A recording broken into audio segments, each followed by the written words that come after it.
Donc, je redonne un petit peu de contexte pour qu'on sache un peu de quoi on va se parler. Better, Faster, Stronger, c'est un podcast qui est hébergé par The Good, le média de la transition environnementale, sociale et sociétale, des entreprises et des territoires, qui est proposé et enregistré depuis One to One Be Better, le salon de ceux qui veulent transformer leurs bonnes intentions en plan d'action et qui cherchent à y voir clair dans les solutions RSE disponibles. On va commencer ce podcast en posant une question franche. L'écologie est-il aujourd'hui un problème de riches ? Peut-on concilier meubles à petit prix, croissance mondiale et neutralité carbone ? Et Mareko va nous expliquer comment IKEA tente de rendre l'écologie réellement universelle et ce que cela implique en matière de stratégie, de courage et peut-être de contradiction. Emma, merci d'être avec nous. Merci pour l'invitation.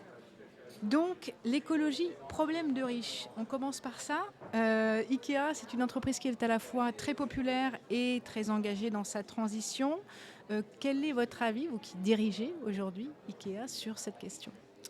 Alors, l'écologie et un problème de riches, c'est pas une petite question. C'est vrai que c'est un sujet majeur. Alors déjà, l'écologie, c'est un sujet pour tous. Ça devrait être un sujet pour tous. Donc, riches, moins riches, on voit que le développement de la transition, le réchauffement climatique, c'est un sujet qui concerne tout le monde. Alors pourquoi on dit, effectivement, on entend dire, c'est un problème de riches ?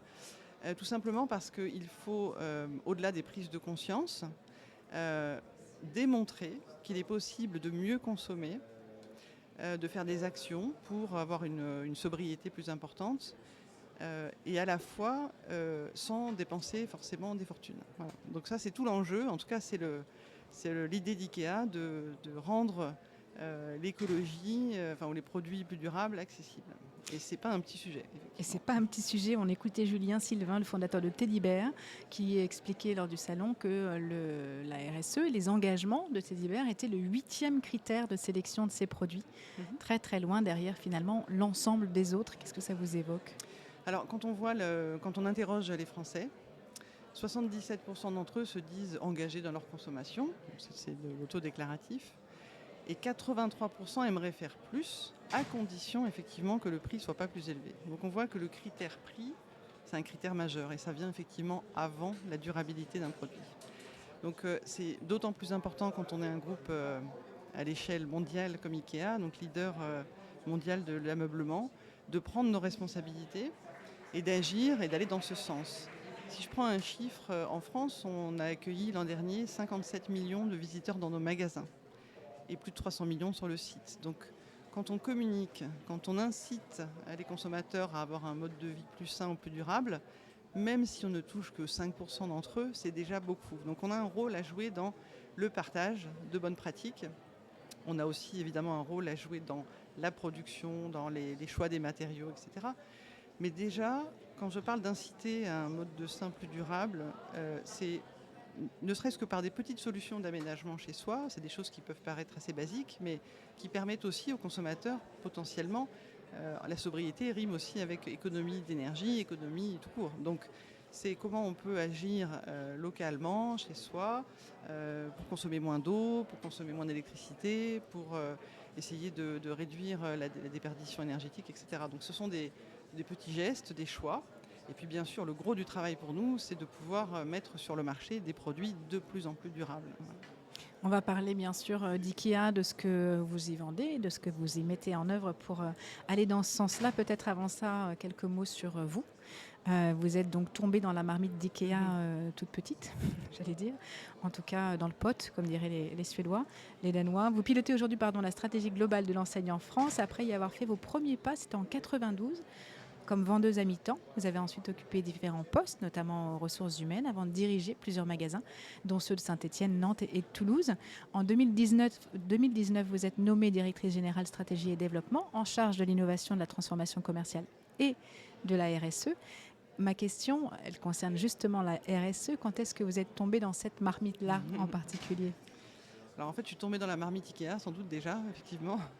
Je suis rentrée pendant mes études et j'ai fait toute ma carrière chez IKEA avec différents postes.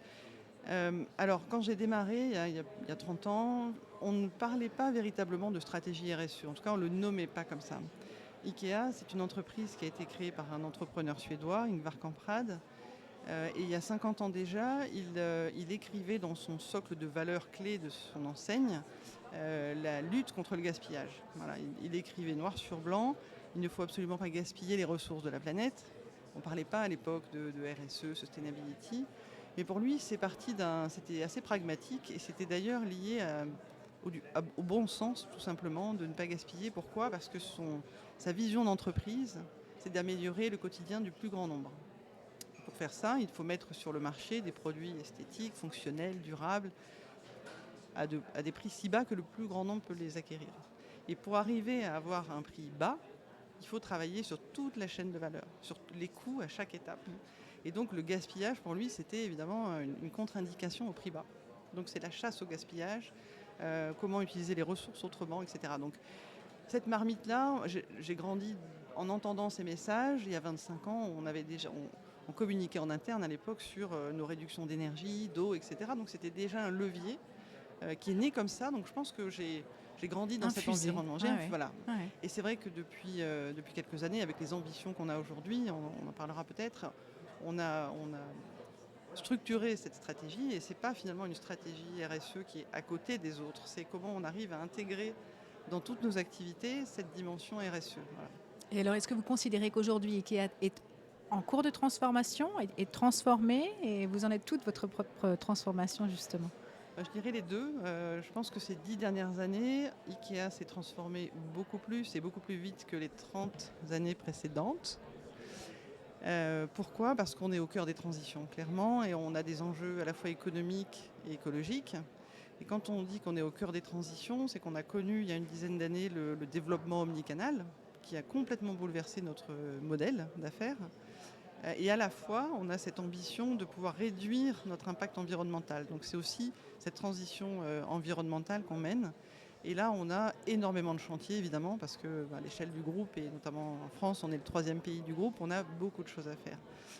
Quand on regarde notre impact, on voit que la majeure partie, enfin 60% de nos émissions sont liées aux matières premières. Donc ça, c'est un enjeu clé pour Ikea dans la chaîne. Et on a la chance d'avoir la maîtrise totale de cette chaîne, puisqu'on ne vend que des produits Ikea qui ont été conçus, développés par Ikea pour Ikea. Donc on a finalement assez peu de développement.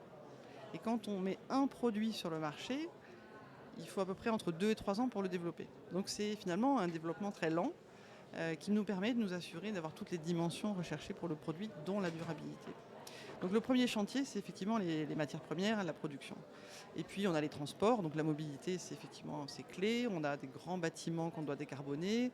Voilà, il y a tout un tas de chantiers qu'on doit mettre en œuvre, avec une analyse 360 de tout ce qu'on fait pour essayer de réduire cet impact, parce qu'on a une ambition très, très claire et très forte.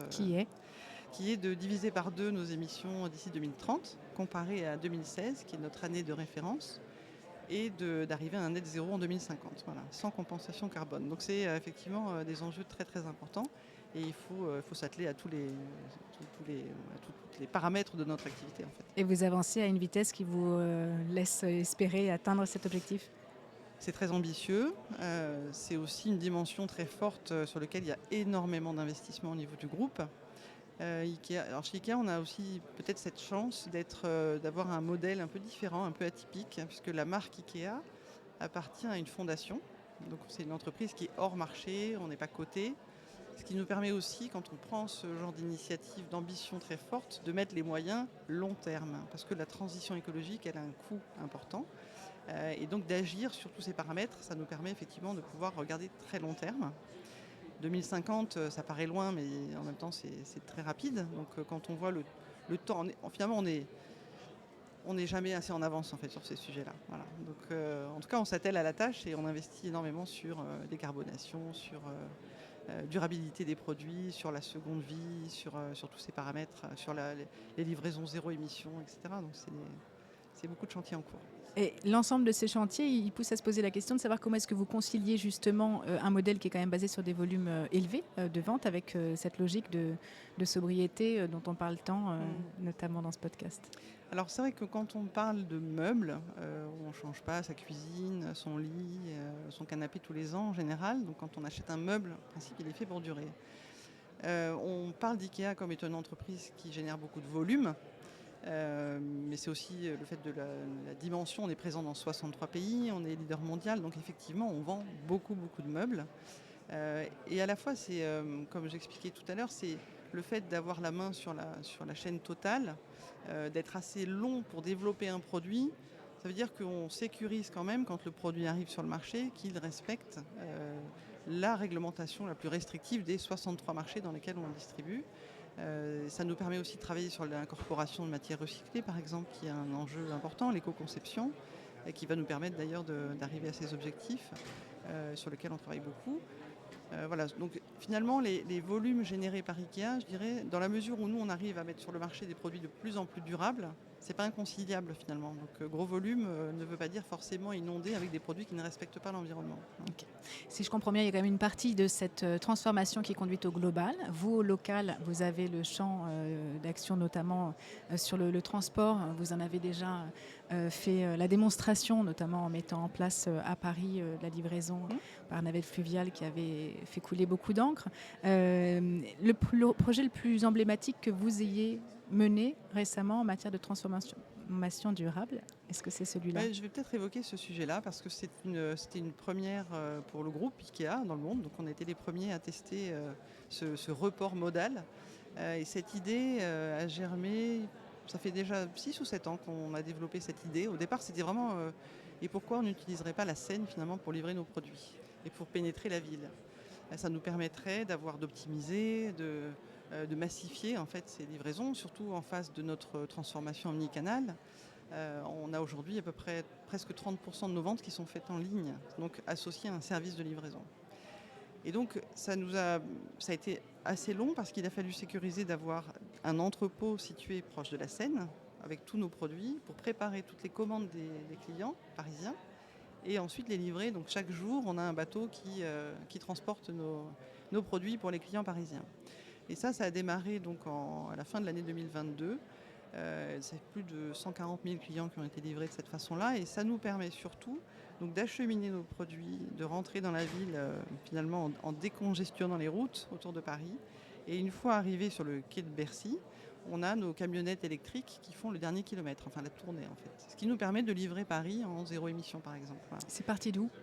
Ça part aujourd'hui de Gennevilliers, donc on a un entrepôt logistique et on est en train de construire un autre entrepôt à Limay, à côté de Mantes-la-Jolie, donc un peu plus loin sur...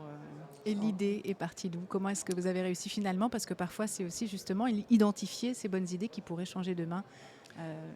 Je dirais qu'il y a toujours une question opérationnelle économique, c'est sûr. Hein, voilà, donc la première idée, c'était on a besoin de créer des capacités logistiques supplémentaires. Donc évidemment, la question, c'est à quel endroit mettre un entrepôt avec nos produits, sachant que le foncier très proche de Paris est assez rare. Donc on s'est posé la question, à ce moment-là, combiner avec un report modal en se disant, est-ce que finalement, comme on peut utiliser le train, est-ce qu'on ne pourrait pas utiliser le fluvial, qui est d'ailleurs un moyen de transport qui est beaucoup historique, plus ancien que les camions. Et en fait, aujourd'hui, personne ne livre la logistique urbaine, dernier maillon, pour livrer le client final. Personne n'utilise la Seine à part nous aujourd'hui. Et on a aussi voulu montrer que c'était possible.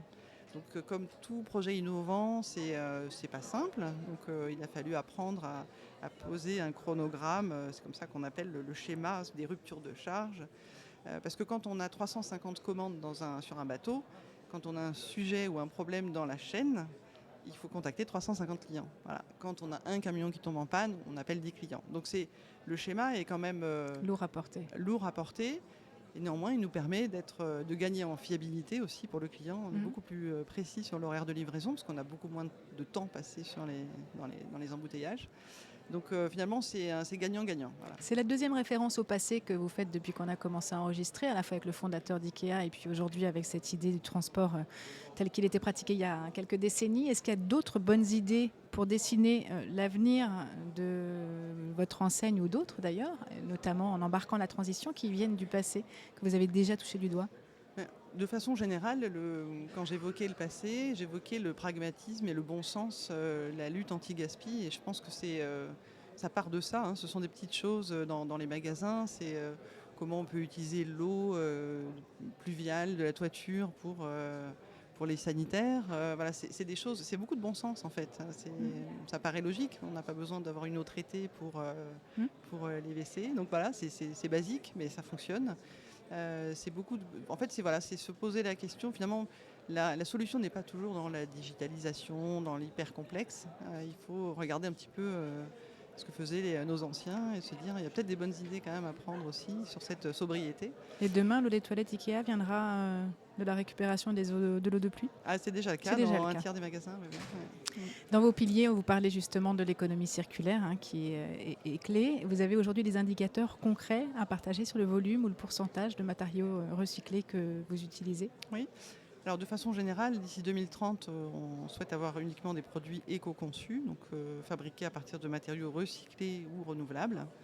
Et en ce qui concerne l'incorporation des matières recyclées, on a développé la partie bois, c'est-à-dire qu'aujourd'hui on est à plus de 17% de tout le bois utilisé qui est déjà du bois recyclé, et on a l'ambition d'arriver à 30% en 2030. L'aluminium est déjà à 80% recyclé. Le coton, on développe aussi des initiatives avec le coton, le Better Cotton, etc. Donc on est en chemin. Et surtout, ce qu'on essaye de faire, ce qu'on fait, on n'essaye pas, on le fait, on investit beaucoup dans le recyclage. Alors pourquoi ? Tout simplement parce que si on veut arriver à une incorporation de matières recyclées, on a conscience que sur le marché, il faut se créer, il faut faciliter la production de cette matière recyclée. Je donne un exemple. En France, on vient d'ouvrir une usine de recyclage de matelas. Donc en fait, on récupère les matelas usagés, pas seulement les matelas Ikea, mais tous les matelas dans le sud de la France. Et donc on a cette usine qui a été portée par Ikea qui donc permet de recycler cette matière. Et cette matière peut être utilisée dans la production de matelas. Voilà, on a une usine en Europe qui produit nos matelas.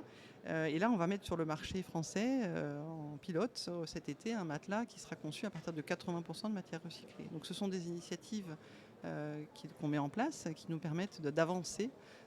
Donc voilà, on ne passe pas de 0 à 100 en 2 ans. C'est plus long, c'est plus compliqué. Mais investir dans les capacités de recyclage nous permet aussi d'avoir un gisement de matériaux recyclés pour incorporer dans nos produits. Et les freins auxquels vous vous confrontez, les défis auxquels vous êtes confrontés aujourd'hui pour justement accélérer? Alors, tout à l'heure, j'évoquais le coût de la transition, c'est certain, c'est un investissement. Ce sont des dizaines de millions d'euros qu'on investit chaque année. Et on avait commencé déjà, il y a déjà 15 ans, on avait commencé à investir dans les panneaux photovoltaïques sur nos toitures. On était passé en 100% LED déjà bien avant qu'on se pose la question de la sobriété il y a 2 ans. Donc tout ça, ce sont des investissements majeurs. Et là, on a un investissement de presque 100 millions d'euros sur les parkings pour renaturer, pour intégrer les ombrières photovoltaïques. Donc ça va dans le sens de l'histoire, mais c'est vrai que c'est un choix, c'est un investissement très long terme. Et au-delà des investissements, est-ce qu'il y a d'autres sujets qui sont des points bloquants à date? Alors des points bloquants, non. Ou en tout cas, quand il y a un point de blocage, il faut le débloquer. Non, on est porté par quand même la politique du groupe qui est notre CEO monde qui porte énormément ces sujets-là. Donc il n'y a pas de point de blocage, en tout cas financier. Et puis il évoque le fait que c'est faire du bon business que d'être un bon business. Donc c'est forcément, de toute façon, ce qu'on fait de bien pour la planète, c'est bien pour l'enseigne, c'est bien pour les collaborateurs. Voilà. Donc et à l'inverse, ce qui est mauvais pour la ruche est mauvais pour l'abeille, et inversement. Puisqu'on parle d'humain, votre démarche en termes d'inclusion est-elle aussi très structurée? Est-ce que vous la mesurez, ou comment plutôt vous la mesurez concrètement en interne? Oui, c'est vrai alors ça fait partie du socle de valeurs clés d'IKEA. Donc on parle de diversité, d'inclusion. Le schéma le plus ancien dans nos réflexions, c'était la parité. Et ça, c'est vrai que c'est pas un sujet. On a un indice de 100 sur 100 sur égalité homme-femme. 52% des cadres sont des femmes et 49% dans les équipes de direction. Donc c'est vraiment pas un sujet aujourd'hui. L'inclusion, c'est aussi les partenariats qu'on peut avoir, notamment avec une association qui s'appelle l'Autre Cercle et qui permet de favoriser l'intégration, ou en tout cas l'intégration au travail de personnes LGBT+, qui peuvent souffrir d'exclusion par ailleurs. C'est aussi tout un programme qu'on a mis en place pour accueillir et développer les compétences de personnes réfugiées, avec un statut de réfugié. C'est pas loin de 200 personnes qu'on a intégrées déjà, et dont la majorité reste ensuite travailler chez Ikea, avec l'ambition d'en avoir 400 d'ici 2030. Donc ça c'est ambitieux. Et puis les sujets pay transparency, donc voilà, on partage absolument tout en transparence, toutes les bandes de rémunération, pour être voilà, chacun peut vérifier qu'il est bien dans les bornes et qu'il n'y a pas d'inéquité dans le sujet. Donc il y a beaucoup de sujets, mais c'est vrai que c'est un pan important aussi, la partie sociale, sociétale. Il y a beaucoup de sujets, il y a en tout cas une feuille de route qui est très clairement tracée. On n'arrête pas de parler d'accélération. Accélérer, concrètement, ça veut dire quoi pour vous? Est-ce que c'est un mot que vous maniez avec des pincettes? Est-ce qu'il vous semble adapté? En fait, accélérer, je ne sais pas si c'est le mot qu'il faut utiliser. En tout cas, c'est agir concrètement, ça c'est certain. La RSE n'est pas une feuille de route, n'est pas un document. C'est une liste d'actions, une liste d'investissements qu'on mesure et sur lesquels on doit avancer. Donc on a des équipes qui travaillent de façon transverse sur ces sujets. En tout cas, on ne peut pas ralentir. Donc idéalement, oui, accélérer. Mais en tout cas, c'est tenir sa feuille de route et transposer toutes les stratégies, toutes les intentions en actions concrètes. C'est ça, je pense. Et les équipes, justement, comment vous les embarquez? Comment vous vous assurez de les embarquer avec vous dans cet objectif? Est-ce qu'elles sont intéressées, par exemple Oui, et comme ça, toute cette dimension RSE fait partie des 8 valeurs clés de l'enseigne depuis longtemps, et qu'on a un recrutement qui est quand même très axé sur les valeurs. C'est vrai qu'on cherche à recruter aussi des personnes qui vont partager ce sens de responsabilité. On embarque aussi en expliquant, souvent on entend il faut faire plus avec moins, et ça c'est pas un message très positif. Donc on essaie plutôt de valoriser le faire encore mieux, mieux pour soi, mieux pour sa famille, ses descendants, la planète, et puis l'entreprise surtout aussi. Ouais, donc c'est tous ces paramètres. On a développé un réseau d'ambassadeurs dans les magasins, on a développé nos fresqueurs en interne pour sensibiliser absolument toute l'organisation. Les fresques, il y a différentes fresques qui existent, mais ça nous permet aussi de porter les messages. Et puis on objective les unités, tous les magasins sont objectivés de façon aussi importante sur leur empreinte que le chiffre d'affaires ou la rentabilité. Donc c'est mettre le sujet sur les KPI, les indicateurs clés. Et les fresqueurs, ça s'est avéré être une idée qui fonctionne pour vous? Oui, on a démarré on a démarré il y a 2 ans avec l'équipe, le comité exécutif. Ensuite, l'année dernière, on a profité d'une réunion avec le top 100, 120 d'IKEA France, et on a donc fresqué absolument tout le monde le même jour pour qu'ensuite ce soit démultiplié dans les magasins. Donc on s'est dit on va insuffler le mouvement, et maintenant dans chaque magasin il y a des sessions qui permettent à minima de mieux comprendre ce qui se passe, et on se dit que c'est peut-être pas, évidemment c'est pas la totalité, c'est juste une étape. Et puis nos réseaux d'ambassadeurs qui font beaucoup de choses localement, voilà, comment ils peuvent agir en bons voisins, avec les communautés locales, etc. Sur la partie sociétale, c'est important. Au total, au bilan, puisqu'il y a énormément d'indicateurs qui cohabitent aujourd'hui pour mesurer l'ensemble des chemins parcourus sur l'ensemble des points qu'on a évoqués, par exemple, les indicateurs que vous retenez, que vous scrutez particulièrement aujourd'hui, quels sont-ils? Alors au niveau des unités, sur IKEA France, on reste sur des critères assez opérationnels, en tout cas mesurables à l'échelle de l'unité. Donc on est sur la réduction d'émissions, et on regarde notamment tout ce qui va être consommation d'eau, d'électricité, et tout ce qui est décarbonation. Donc on est en train de changer, d'enlever toutes les énergies fossiles. Donc on mesure, on change aussi tous les frigorifiques. Voilà, on mesure les émissions année après année. On a aussi des objectifs précis sur le taux de tri, par exemple, pour le recyclage dans les magasins, là où ils ont la main en fait. On leur donne des possibilités d'investir là où ils peuvent agir concrètement. Et puis l'impact aussi qui est mesuré en fonction du nombre de projets qu'ils ont menés localement, combien de vies ils ont pu impacter positivement. Quand on a un magasin qui participe à meubler ou à aménager une maison des familles, par exemple, où on va accueillir des mamans et leurs enfants voilà, en situation de précarité. Très bien. Peut-être pour terminer, les arbitrages, parce qu'on doit tous arbitrer entre ce qu'on a envie de faire et ce qu'on peut faire.